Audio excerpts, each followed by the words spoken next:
యేసుక్రీస్తు ప్రభువు అక్కడ జరుగుటకు ముందుగా అనేకమైనటువంటి ప్రవచనాలు నెరవేరు గతంలో జరిగాయి, నేటి దినాలు ఇప్పుడు జరుగుతున్నాయి, మరికొన్ని జరగబోతున్నాయి. ఇటు సందర్భంలో మనం ఒక నిమిషాన్ని ధ్యానం చేయడం కానీ గతంలో ఒక అంశాన్ని ధ్యానం చేశాం.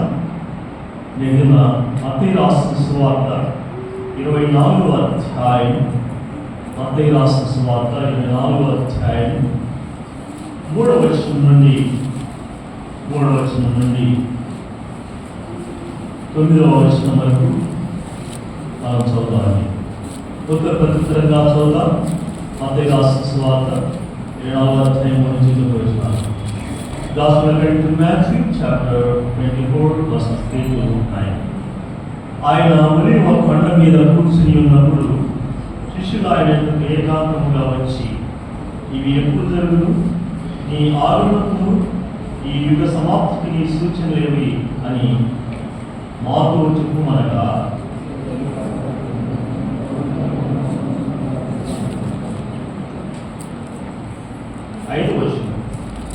అనేకులు నా పేట వచ్చి నేనే క్రీస్తునని చెప్పి పలువురిని మోసపరచెదరు.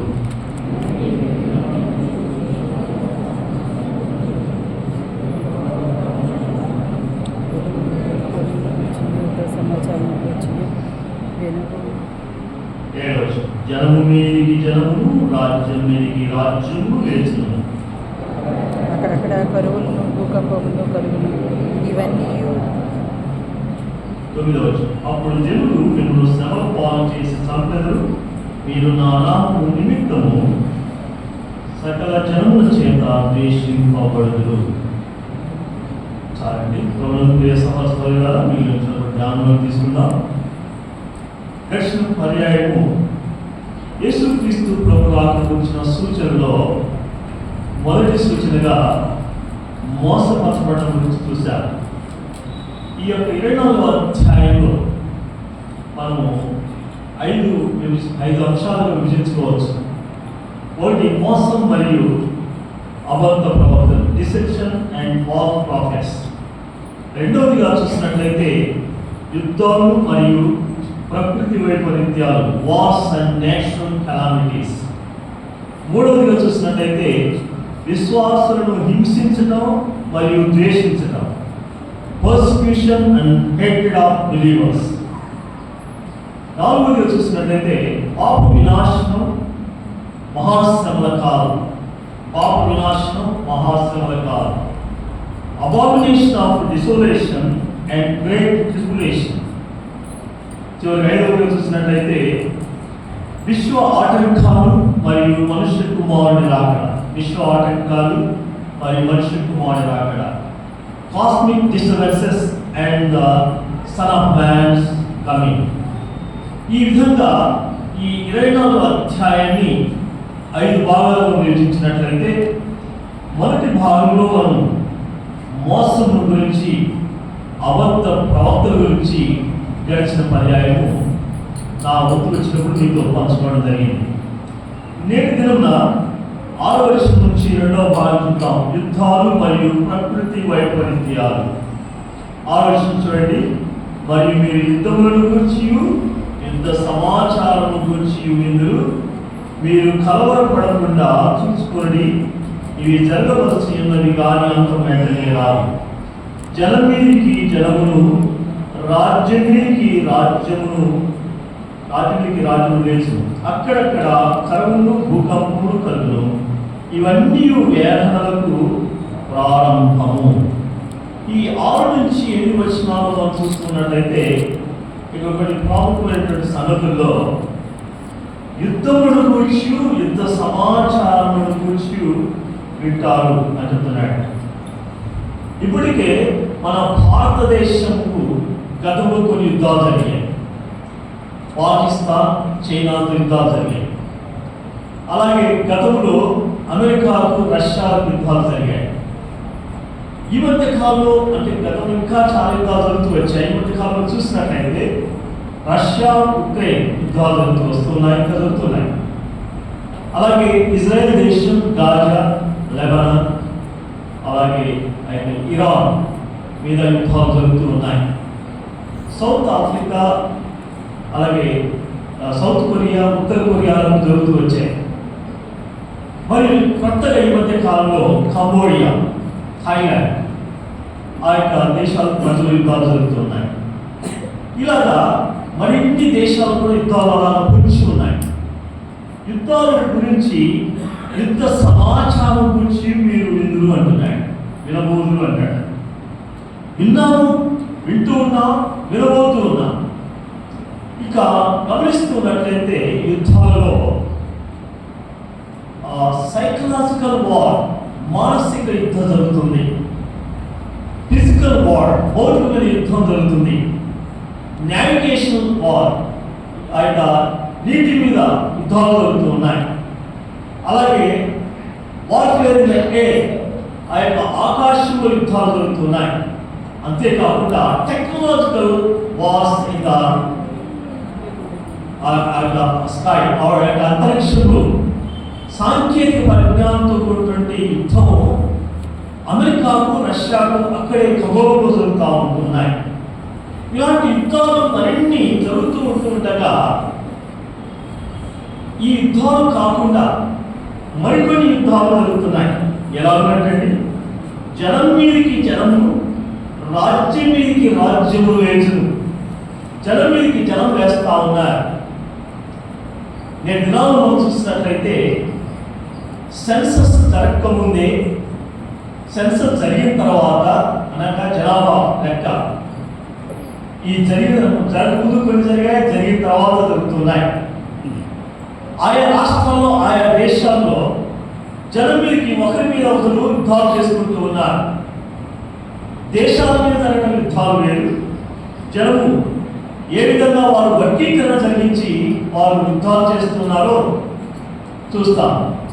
నేను ఆంధ్ర యూనివర్సిటీలో కొన్ని సందర్భాలు చూశాను, ఉస్మాన్ యూనివర్సిటీలో కూడా చూశాను, అక్కడ చదివాను కాబట్టి. ఆ స్టూడెంట్స్ కూడా రీజనల్ గ్రూప్స్గా తయారై, రిలీజియన్ గ్రూప్స్ తయారై, క్యాస్ట్ బేస్ మీద తయారై అప్పుడప్పుడు వారు ఒకరి మీద ఒకరు పోట్లాటలు చేసుకుంటూ ఉంటారు. జనం మీదకి జనం. రాయలసీమలో మనం చూసినట్లయితే ఫ్యాక్షనిజం అని మీరు వింటారు, అందరికీ తెలిసింది. అక్కడ కూడా జనం మీదకి జనం వేస్తూ ఉంటారు. రాజ్యం మీదకి రాజ్యం వేస్తూ ఉంది. ఇది నా యొక్క టెరిటరీ అని కొంతమంది రాజకీయ నాయకులు, అధికారులు సహితము ప్రాంతీయపరమైనటువంటి విషయాల్లో వారు రాజ్యం మీదకి రాజ్యాన్ని ఉసిగొల్పుతూ యుద్ధాలు జరిగిస్తూ ఉంటున్నారు.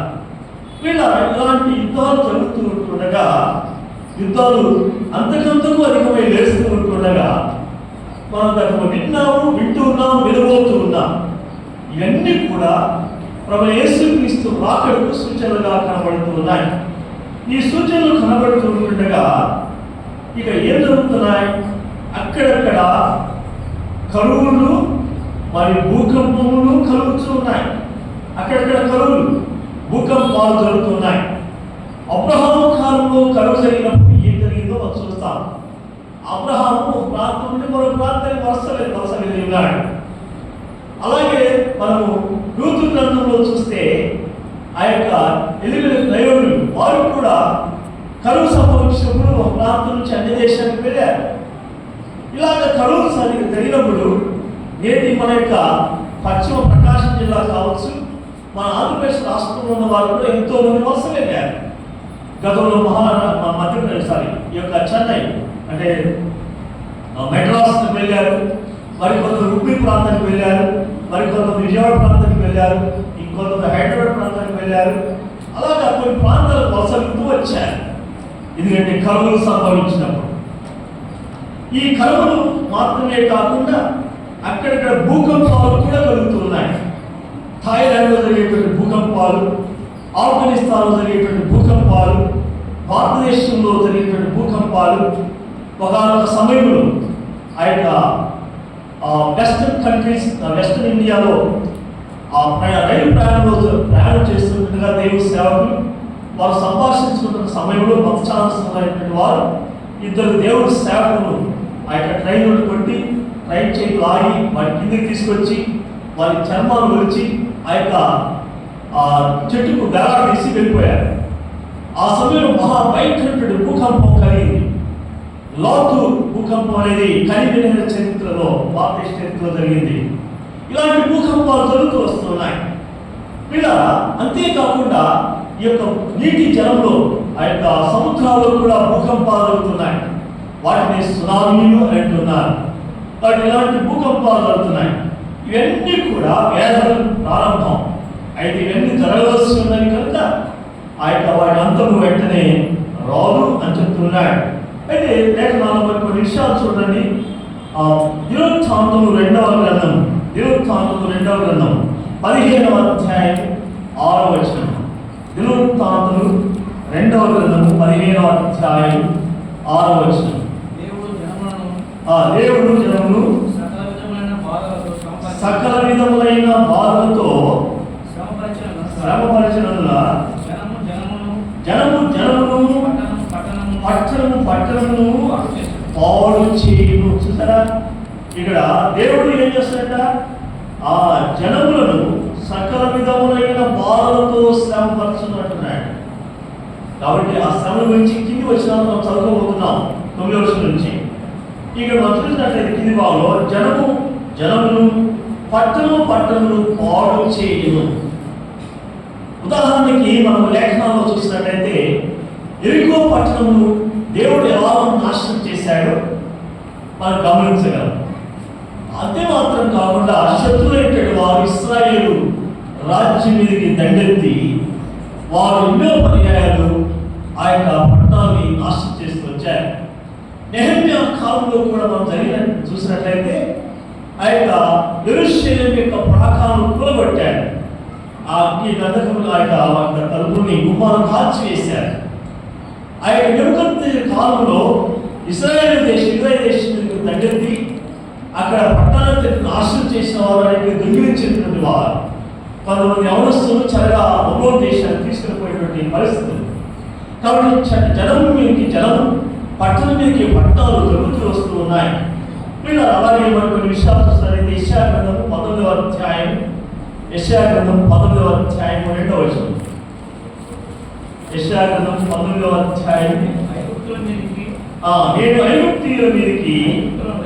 ఐగుప్తీయులను రేపెదను, సహోదరు మీదకి సహోదరుడు, పొరుగువారి మీదకి పొరుగువారు వేసుదురు. పట్టణము యుద్ధము చేయను, రాజ్యముతో రాజ్యము యుద్ధము చేయను. అయితే గమనించండి, ఐగుప్తీయుల మీదకి ఐగుప్తీయులు రేపుతా అంటున్నాడు. ఐగుప్తీయుల మీదకి అన్ని దేశస్తులైనప్పటికీ కూడా వాళ్ళలో కూడా కొన్ని గుంపులు వర్గాలు ఉంటున్నాయి. కాబట్టి అన్ని ఐగుప్తీయుల మీదకి ఐగుప్తులు రేపబడతారు. అలాగే మన భారతదేశంలో కూడా అందరూ భారతీయులమైనప్పటికీ కొన్ని వర్గీకరణ పేట లేదంటే వర్గీకరణ అంటే ప్రాతిపదిక కాదు, జనము మీదకి జనం ఏ విధంగా ఐగుప్తీయుల మీదకి ఐగుప్తీయులు తెచ్చారో ఈ యొక్క తెలియని రీతిలో నార్త్ ఇండియా వారికి, సౌత్ ఇండియా వారికి ఆంతరికంగా పొలిటికల్ వార్ జరుగుతూ ఉంది. అలాగే ఐగుప్తీయుల మీదకి ఐగుప్తీయులు జరిగినట్టుగానే అనేక దేశాల్లో కూడా వారి మీదకి వారే రేపబడతా ఉన్నారు. సహోదరుల మీదకి సహోదరుడు. వీళ్ళని గమనించినట్లయితే కుటుంబాలలో కూడా ఇలాంటి సమస్యలు ఉంటున్నాయి. లేవని చెప్పడానికి లేదు. ఎందుకంటే చాలా చోట్ల సహోదరుల మీదకి సహోదరుడే వారు యుద్ధం చేస్తూ ఉన్నారు. అలాగే సంఘములలో కూడా సహోదరులు అనబట్టి వాళ్ళే ఆధిపత్య పోరు కోసము, డబ్బు కోసము, లేదంటే ఇంకా వాక్యం చెప్పాలనేటువంటి తాపత్రయం చేతను, లేదా ఆస్తిపాస్త విషయాలలో అనేక చోట్ల ఇలాంటి సహోదరుల మీదకి సహోదరులు వేస్తూ ఉన్నారు. పొరుగు వారి మీదకి పొరుగు వారు వేస్తూ ఉన్నారు.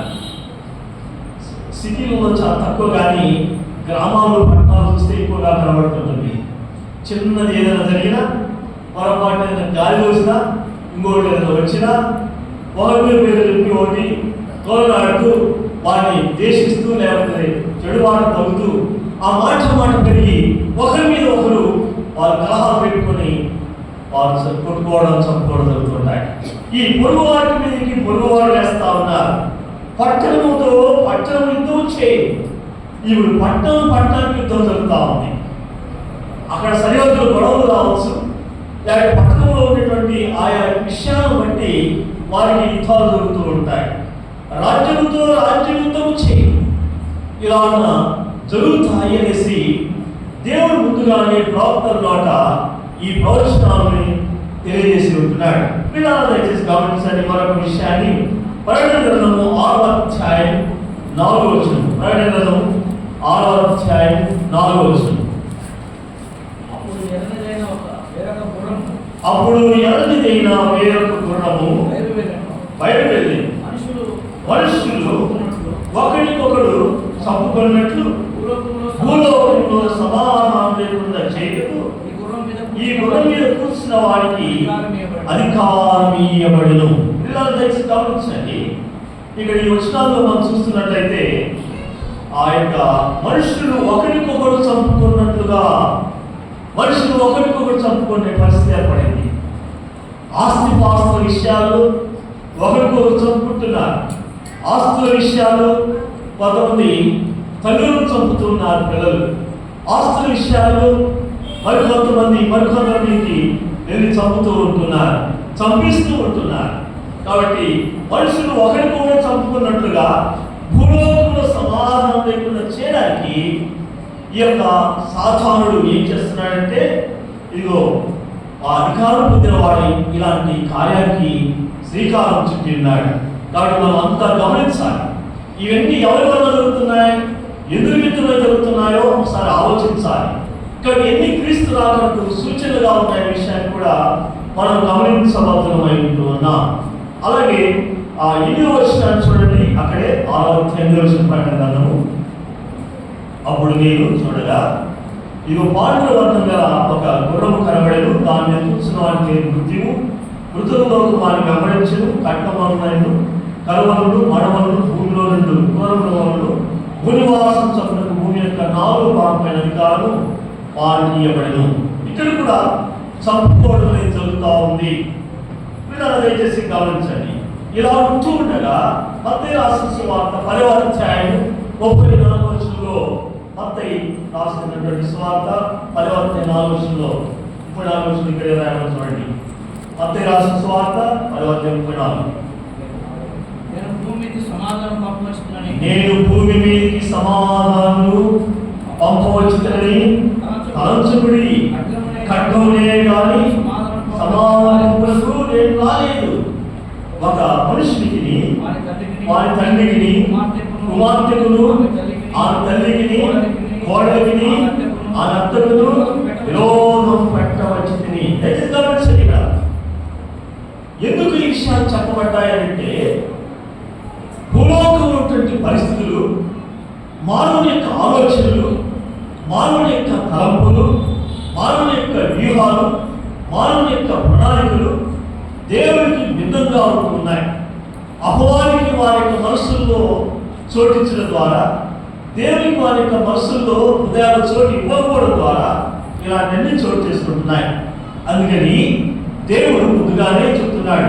ప్రభు యేసుక్రీస్తు చెప్పిన మాట, నేను భూమి మీదకి సమాధానం పంపవచ్చునని తలంచుకుని అంటున్నాడు. భూమి మీదకి సమాధానం పంపడానికి రాలేదు. దేనికంటే వచ్చాడు? ఆయన విరోధం పెట్టవచ్చింది అంటున్నాడు. 30వ వచనం విరోధం పెట్టవచ్చు. ఎందుకు తెలుసా? సత్యం ఏంటో అసత్యం ఏంటో తెలుసుకోవాలి, న్యాయం ఏంటో అన్యాయం ఏంటో తెలుసుకోవాలి, నీతిమంతులు ఎవరో అనీతిమంతులు ఎవరో తెలుసుకోవాలి, పరిశుద్ధులు ఎవరో పాపులు ఎవరో తెలుసుకోవాలి. ఈ వాస్తవాలను తెలుసుకోవడం కోసమై దేవుడు ఏం చేస్తాడంటే ఆ విభజన తెలియజేయడం కోసం విరోధం పెట్టవచ్చునట్టు ఉన్నాడు. చూడండి, ఖడ్గమునే కానీ సమాధానం పంపుటకు నేను రాలేదు అన్నాడు. ఖడ్గమునే కానీ సమాధానం పంపుటకు రాలేదు అన్నాడు. ఆ వెలుగులో రాజులు యుద్ధాలు జరిగించిన కొరకై ఖడ్గములను రథములను ఉపయోగించేవారు, ఈటలను బల్లెలను దారులను ఉపయోగించేటువంటి వారు. నేటి దినములైతే అనేకటువంటి మిజైల్స్ ఉపయోగిస్తున్నారు, స్కట్స్ ఉపయోగిస్తున్నారు, అనేకమైన రకాల రాకెట్స్ యూజ్ చేస్తున్నారు. కానీ ఇక దేవుడు స్పష్టంగా తెలుస్తున్నాడు, ఖడ్గమునే కానీ సమాధానం పంపడం నేను రాలేదు అన్నాడు. ఒక మనుషునికి వారి తండ్రికి ఈ రోజులో ఇదే జరుగుతుంది కదా. చాలా చోట్ల తండ్రికి కుమారుడికి యుద్ధం జరుగుతూ ఉంది, కుమారుడికి వాళ్ళ తల్లికి యుద్ధం జరుగుతూ ఉంది. నన్ను ఇట్లా చూసావు, నన్ను అట్లా చూసావు, నన్ను పట్టించుకోలేదు, నాకు ఆస్తి రాసే లేదు, నాకు పొలాన్ని ఇవ్వలేదు అనేటువంటి విషయాల్లో వారు యుద్ధం చేస్తా ఉన్నారు. కోడలికి అత్తకు ఇది కూడా చాలా ఘోరం సమాజంలో. నమ్ముకున్నటువంటి విశ్వాసం చెప్పుకున్నటువంటి కుటుంబాల్లో కూడా అత్త కోడల మధ్య చాలా సమస్యలు ఉన్నాయి. కోడలైనటువంటి వారు అత్తను చూడడానికి అసలు ఇష్టపడే పడరు. చాలా మంది నీచంగా చూస్తారు, కొందరు పట్టించుకోరు, అనేక రీతిలో వారిని కష్టపెడుతుంటారు, నానా బూతు మాటలు మాట్లాడుతుంటారు. అత్తమామను చూసుకోవాలంటే వారికి ఏమాత్రం కూడా మనసున ఎవరో కొంతమంది ఉంటారు యోగ్యులైన వారు, న్యాయబద్ధంగా సమాజం భయపడి చేసేవారు కొందరు ఉంటారు. చాలా కొద్దిమంది దేవుడు భయపడి చేసేవారు ఉన్నారు. కానీ ఎక్కువ ప్రత్యక్షంగా పరోక్షంగా ఆ యొక్క అత్తమామని నిష్ఠూర పెట్టేవారు, కష్టపెట్టేవారు, భయంకర వ్యాధులు గురి చేసేవారు ఉన్నారు.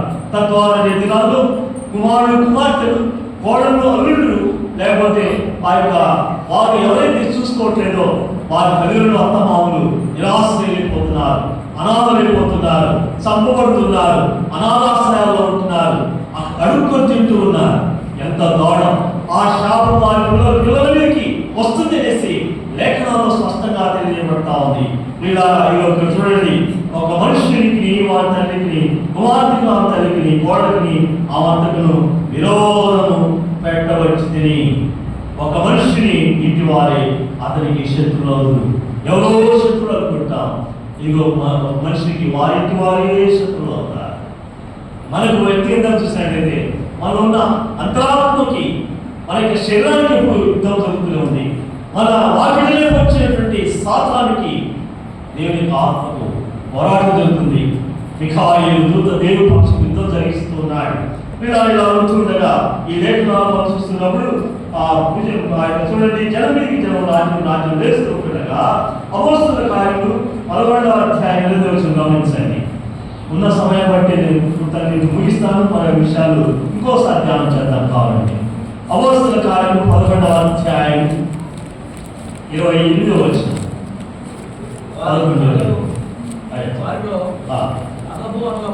వారు అగబు అని ఒకడు నిలబడి భూలోకమంతటా గొప్ప కరువు రాబోతున్నదని ఆత్మ ద్వారా సూచించెను. అది కౌర్య చక్రవర్తి కాలమందు సంభవించెను.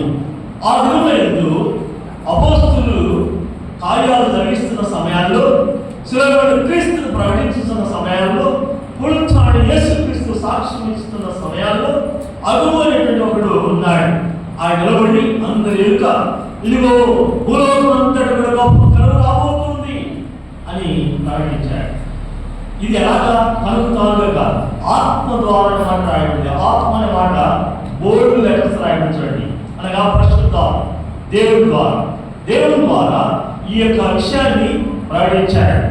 సూచించేసరికి క్లౌదియ చక్రవర్తి కాలంలో సంభవించింది. కొంతమంది అనుకుంటారు, మనం ఈ పొరపాటు చేస్తున్నాం, ఇగో ఈ తప్పుగా చేస్తున్నాం, పాపాలు చేస్తున్నాం, ఏ చేసినా కూడా ఎవరు చూడట్లేదే. ఒకసారి ఆయన అన్నాడు ఏంటంటే, ఆ దేవుడు ఎక్కడ ఉన్నాడు, ఇప్పుడు చూస్తాడు, తీర్పు ఎప్పుడో ఉందిలే అని కొంతమంది స్త్రీలు పురుషులు అనుకుంటూ ఉంటారు, అప్పుడు పెట్టుకుంటారు.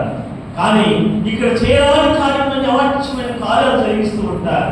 అయితే దేవుని సేవకుల ద్వారా దేవుడు ప్రకటించిన ప్రతి మాట కూడా పరిశుద్ధాత్మ మూలంగా, పరిశుద్ధాత్మ ప్రేరేపితులై చెప్పబడినటువంటి యొక్క వాక్యాలు ఏదైతే ఉందో అది నేడు అనేటువంటి దినాల్లో జరగవచ్చు. కానీ అయితే భవిష్యత్ కాలంలో ఏనాడైనా అది నీ జీవితంలో, నీ కుటుంబంలో, ఈ పట్టణంలో, నీ దేశంలో, నీ రాష్ట్రంలో, ఏ రంగంలో సరే ఈ ప్రపంచంలో ఖచ్చితంగా జరుగుతుంది.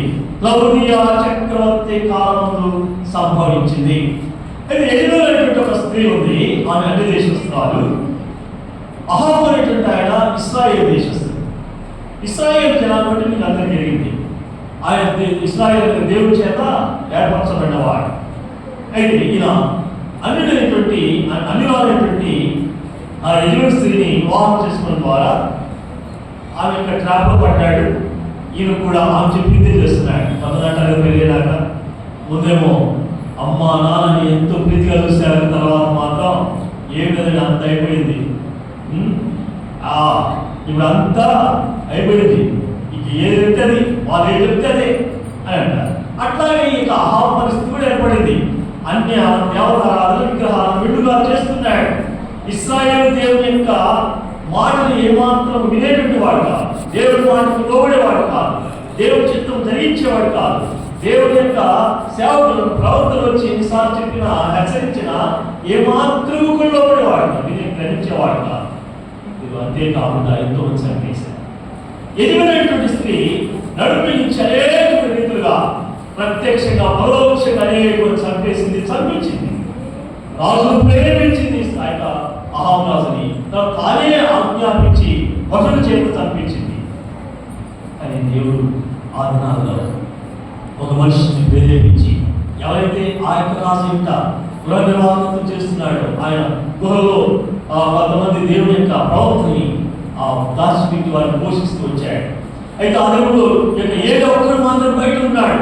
దేవుని యొక్క ఆత్మ చేత నింపబడ్డాడు, దేవుని యొక్క ఆత్మ చేత ప్రేరేపించబడుతున్నాడు, దేవుని యొక్క ఆత్మ చేత నడిపించబడుతున్నాడు, దేవుని యొక్క ఆత్మ చేత ఒక స్థలం నుంచి మరో స్థలానికి ఏ వేగంగా ఆయన వెళ్ళబడుతూ ఉన్నాడు.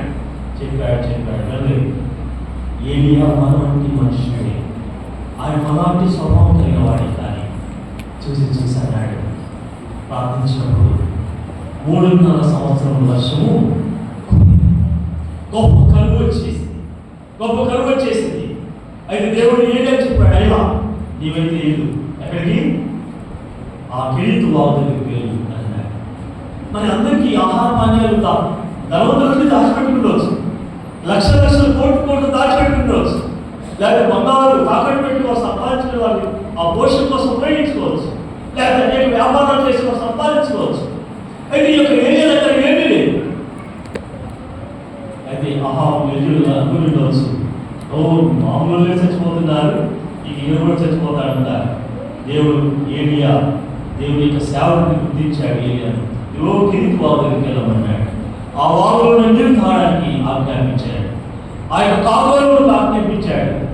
ఎవరు విధించని రీతిలో, ఆశ్చర్యకరమైన రీతిలో ప్రతిరోజు ఉదయం సాయంకాలం కాకులను రొట్టెలు మాంసములు తీసుకుని వచ్చి ఏలియాకు ఇవ్వడం జరుగుతూ వచ్చింది. ఈ నాలుగు పోషించబడుతూ వచ్చాడు. ఆయన కెరీతు వాగులో నీరైపోతున్నసరికి మళ్ళా కూర్చొని పంపించాడు. ఎందుకంటే దేవుడి ప్రణాళిక. చాలా మంది రోజులు విధవరాలను నిష్ఠూరు పెడుతుంటారు, భర్త లేని వారిని నిష్ఠూరు పెడుతుంటారు, ఆ ఒంటి కాలంతో వెళ్తుంటారు.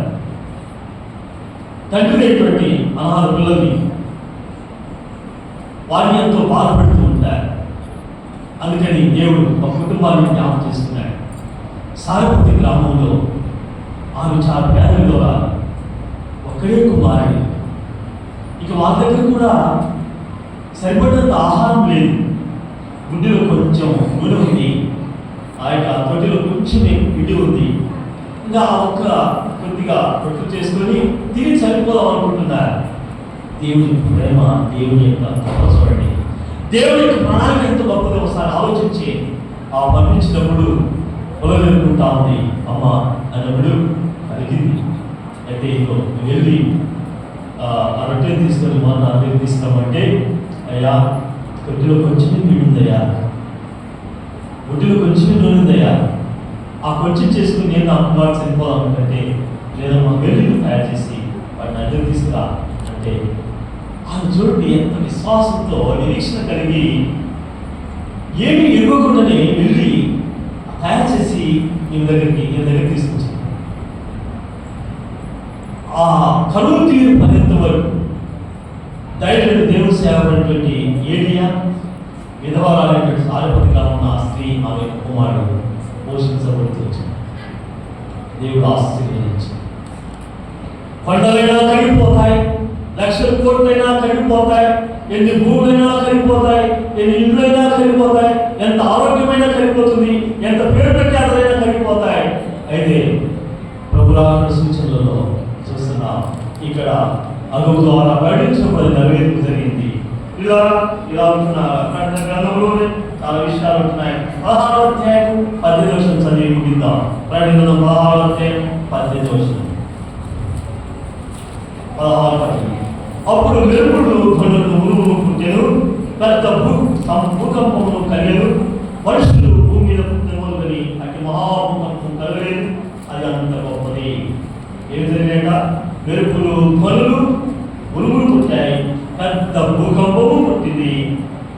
మనుషులు భూమి మీద పుట్టిన మొదలని ఎన్నడూ కూడా భూకంపాన్ని కలగదు. చూసినట్టుగా అంటే హిస్టారికల్ ఎర్త్క్వేక్ అని మనం చెప్పవచ్చు. ఇలాంటి భయంకరమైన భూకంపం కలిగింది.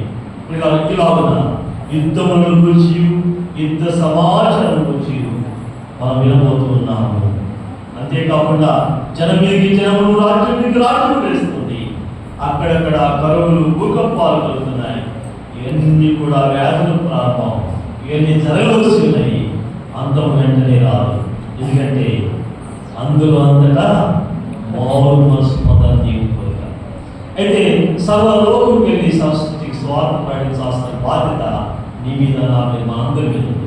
ఎంతైతే మొదలో పాల్గొంచుకున్నారో ప్రభుత్వం వరకు ఆయన మడుగు గురించి ఏం చేయాలట? ప్రచురము చేయాలి. This is not only responsibility of God's servants. ఇది కేవలం దేవుని యొక్క సేవకుల బాధ్యత మాత్రమే కాదు. ఎవరైతే ప్రభు యొక్క శరీరం పుచ్చుకుంటూ ఆయన త్రాగుతున్నారో ప్రతి ఒక్క క్రైస్తవ విశ్వాసాలు అందరూ కూడా క్రీస్తును ప్రకటించబద్ధమైన ఆరామం చేస్తూ మన ప్రభురాకై సిద్ధపడవలసిన వారుగా ఉంటున్నాం. ఇలా ఉంటుండగా ఆ యొక్క భక్తుడు ఒక మాట రాస్తున్నాడు. 452వ కీర్తనలో పల్లవి ఒక్క చరణం మాత్రం చూద్దాం. 4వ చరణం చూడండి. ఇలా సూచనలు అనేక జరుగుతుంది. 452 నీరాక సూచనలు అనేకము జరుగుతుండే, నీరాక సూచనలు అనేకము జరుగుతుండే, నీరాకకై ఎదురు చూచే ఓర్పు నిమ్ము, నీరాకకై ఎదురు చూచే ఓర్పు నిమ్ము, మరణత హల్లెలూయా, యేసునాథ హల్లెలూయా, ప్రాణనాథ హల్లెలూయా, తరుణము యేసునాథ, తరుణము యేసునాథ.